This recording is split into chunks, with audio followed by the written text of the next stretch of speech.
Join me as I dive into the science behind why food tastes so good and try to figure out if I can taste the difference between flavors. Food is an integral part of our lives, and taste is a crucial aspect of that experience. We've all had those moments where we bite into something and it's like a party in our mouth. But have you ever wondered why certain foods make us go weak in the knees while others leave us feeling meh?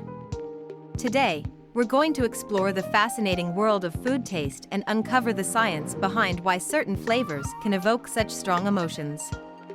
When we think about taste, we often assume it's all about the flavor. But that's a common misconception. Taste is a complex sensory experience that involves multiple factors, including smell, texture, and even cultural influences. Our brains are wired to respond to certain combinations of these factors in a way that can range from delight to disgust. One of the main reasons we love certain foods is because our brains are designed to respond to umami flavors. Umami is often referred to as the fifth taste, in addition to sweet, sour, bitter, and salty. It's the savory, meaty flavor that we associate with foods like mushrooms, soy sauce, and of course, bacon. Our brains have a special receptor for umami flavors, which is why we tend to crave them. But here's the thing, our sense of taste is closely tied to our sense of smell. In fact, it's estimated that up to 80% of what we perceive as flavor is actually due to our sense of smell.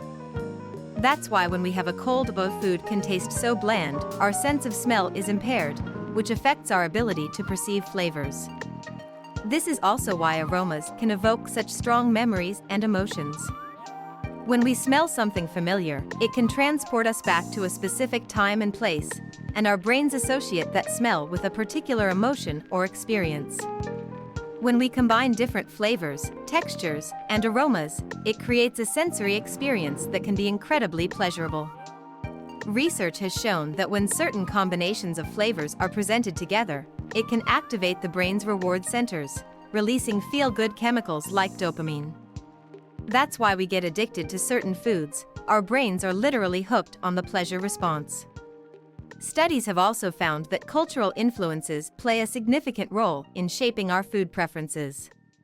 We tend to prefer foods that are familiar to us, and our brains associate certain flavors and textures with comfort and nostalgia. This is why certain dishes can evoke strong emotions and memories.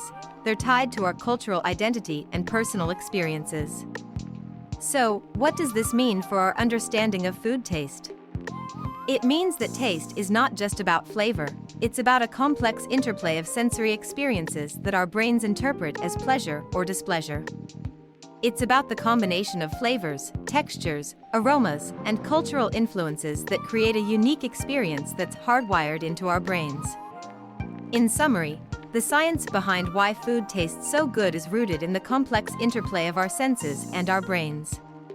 It's about the way our brains respond to certain combinations of flavors, textures, and aromas, and how those responses are shaped by our cultural influences and personal experiences.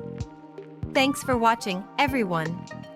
If you have a favorite food that you just can't get enough of, let me know in the comments below.